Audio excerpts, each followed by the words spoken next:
Hi hello வணக்கம். PM Kisan திட்டத்தின் கீழ் ஒவ்வொரு விவசாய குடும்பமும் தலா 2000 வீதம் 3 தவணைகளில் அரசிடமிருந்து ஆண்டுக்கு ரூபாய் 6000 பெற தகுதியுடையவர்கள். இது ஆண்டு முழுவதும் 3 காலாண்டு தவணைகளில் வழங்கப்படுகிறது. பிரதான் மந்திரி கிசான் சம்மன் நிதி என்பது நாட்டில் உள்ள அனைத்து நிலத்தை வைத்திருக்கும் விவசாயிகளின் குடும்பங்களுக்கும் அவர்களின் நிதி தேவைகளை பூர்த்தி செய்வதற்கும் வருமான ஆதரவை வழங்குவதற்கும் ஒரு புதிய மத்திய துறையின் திட்டமாகும்.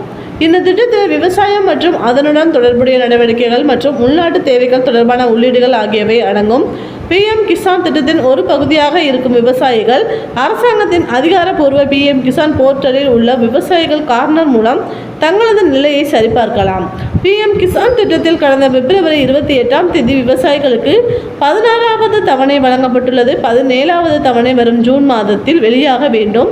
இந்தியாவில் தற்போது தேர்தல் களம் என்பதால் பிஎம் கிசான் தொகை வெளியாவதில் சிக்கல் ஏற்படும் என கூறப்பட்டுள்ளது. தேர்தல் விதிமுறைகள் காரணமாக அரசிடம் இருந்து வரும் இந்த நிதியுதவி வெளியாவதில் தாமதம் ஏற்படும் என்றும் செய்திகள் வெளியாகின. இந்நிலையில் பிஎம் கிசான் 17வது தவணை மே மாதம் கடைசி வாரத்தில் வெளியிடப்படும் என தெரிகிறது. விரைவில் இது குறித்த அதிகாரப்பூர்வ அப்டேட் அறிவிப்பு வெளியாகும் எனவும் எதிர்பார்க்கப்படுகிறது.